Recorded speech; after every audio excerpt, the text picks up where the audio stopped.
Maus tratos é um termo bem genérico e, de uma maneira mais simples, eu acho que maus tratos pode ser qualquer evento que vai causar dor ou sofrimento a um animal. E esse evento pode ser causado com intenção ou sem intenção, né?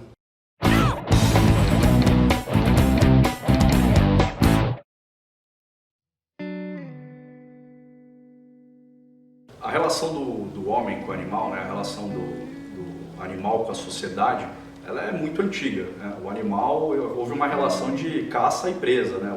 O homem caçava o animal e também ele podia ser caçado, né, pelo animal. Houve uma evolução quanto a isso, a partir, por exemplo, da domesticação de animais para prover alimentos para o homem. O homem utilizou o animal como força motriz, né, força de trabalho. Por exemplo, os moinhos de cana eram utilizados a força animal para arado. O animal já foi utilizado como utilizado, né, como meio de transporte, para o esporte, e também, obviamente, tem um animal de companhia, né, que está lá no seio familiar. E essa mudança ela é constante, né? É um trabalho de conscientização, né, da população, de uma forma geral, da importância do animal e do seu bem-estar. Hoje, para você poder exportar uma carne para a União Europeia, são requeridas diversas certificações, e essas certificações sempre está implícito o bem-estar animal. Quando a gente fala, por exemplo, da parte ambiental, a gente fala de uma preocupação, por exemplo, com a Amazônia, você também está falando ali diretamente de uma preocupação com a fauna. Então existe uma pressão global, hoje popular, sobre esse bem-estar animal. Mas apesar dessa preocupação, dessa mudança da sociedade, a gente vê que os números de relatos de maus tratos, eles aumentam. Seja esse relato por uma mídia formal, como televisão, jornal, como também pelas redes sociais. É comum e frequente a gente perceber que houve esse aumento em relação a essa casuística. Para mim, esse aumento ele é justamente dessa conscientização. Hoje é mais comum as pessoas se indignarem com situações que elas se deparam e de certa forma também a rede social ela também acabou dando mais voz para isso, tanto na conscientização como até no processo de denúncia, e acabou expondo essa situação onde houve de alguma forma um abuso contra o animal. Maus tratos é um termo bem genérico e, de uma maneira mais simples, eu acho que maus tratos pode ser qualquer evento que vai causar dor ou sofrimento a um animal. E esse evento pode ser causado com intenção ou sem intenção. São maneiras diferentes de causar com o mesmo resultado, né? Causando dor e sofrimento. O exemplo clássico que a gente pensa quando fala em maus tratos animais é a crueldade, né? Então é quando existe a vontade, existe o dolo de praticar algum evento que vai causar dor e violência, por exemplo, matar o animal, envenenar, espancar, mutilar, etc., né? Que são os eventos que vêm na nossa cabeça de primeira.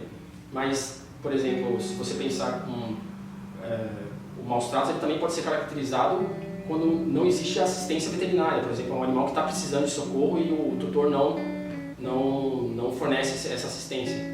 E, por outro lado, existe também os maus tratos quando ele não tem a intenção o não intencional, né? Quando não tem a intenção de causar o sofrimento. Esse normalmente é quando existe uma negligência por parte do tutor, do proprietário, e não fornece o básico para esse animal, né? Ou então quando fornece algo inadequado para o animal. Seria o caso clássico, por exemplo, do acumulador, que é um ambiente sem higiene, falta de água, de comida, ou então quando alimenta o animal, é muito comum em silvestres isso, o alimenta de uma maneira errada, então com um alimento inadequado, falta de abrigo, falta de acesso à luz, então entra nesse rol aí dos casos de maus tratos com uma origem não intencional, né? Hoje nós temos a Lei 9.605, que foi feita em 98, ou seja, já tem bastante tempo. Dentro dela, que é a Lei de Meio Ambiente, nós temos no artigo 32, que tipifica o crime de maus tratos a animais. Só que essa tipificação, ela prevê como pena máxima de detenção de 1 ano, o que na prática culmina na não prisão do autor. Se pensar na lei como um um mecanismo de dissuasão do crime, ele acaba que não tem esse efeito por conta dessa pena muito baixa e acaba não sendo muito efetivo, né? Isso vai totalmente contra o que ocorre no mundo inteiro. A nossa lei vê os animais como objeto, ela classifica eles como um objeto, como uma posse. E no mundo inteiro, diversas pesquisas científicas vêm mostrando e vêm reconhecendo a seiscência. Seiscência significa, e de forma bem resumida e simplificada, que esses animais eles têm sentimentos e eles têm consciência dos sentimentos que eles têm. Ou seja, a gente eleva esses animais a um patamar de ter a consciência do sofrimento, de dor, medo, angústia. E quando a gente reconhece essa seiscência nos animais, não é passível mais nós tratarmos como simples objetos. Diversos países vêm nesse sentido, incorporando na sua Constituição o reconhecimento da seiscência. E o Brasil também não vai muito diferente. Recentemente foi aprovado em primeira instância no Senado uma lei que reconhece a seiscência dos animais, mas ela ainda não teve a sua aprovação plena, porque não é possível que, uma vez que a gente deu esse reconhecimento de seiscência dos animais, mantermos penas tão baixas que, como efeito de dissuasão do crime, acabam sendo ineficazes. O trabalho da perícia, né, que vai ser uma equipe composta aí por um perito criminal e um fotógrafo técnico pericial, no local de maus tratos, eles vão buscar os elementos, né, materiais ou os vestígios e fazer esse registro fotográfico e transportar essas fotos e as anotações e essas observações feitas para um laudo.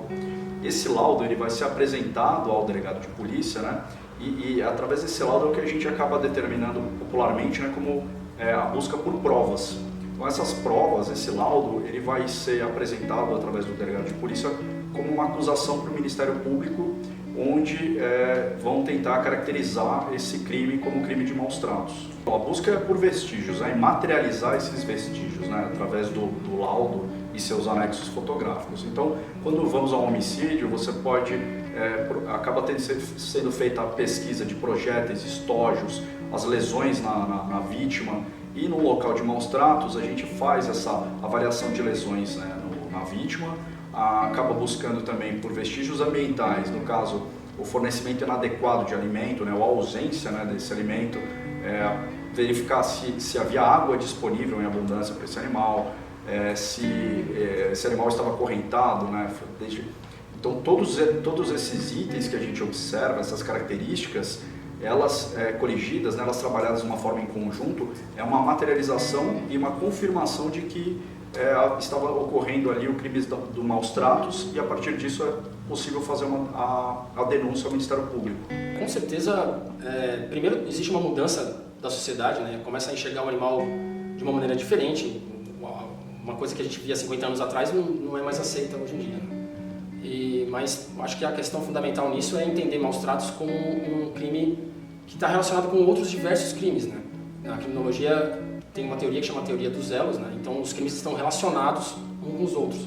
E os maus tratos, ele se encaixa nessa base de uma pirâmide de violência, né? Então é comum uma casa onde tem maus tratos animais ter violência contra a mulher, a violência da mulher contra a mulher pode evoluir a um feminicídio, ou então ter um caso de abuso contra uma criança, abandono de incapaz e por aí vai, né? Então é importante enxergar maus tratos como um gatilho, né, de outros eventos violentos. E de maneira geral pode ser até uma maneira de proteger a sociedade, né? Você está cortando uma violência pela raiz, assim, antes que ela evolua.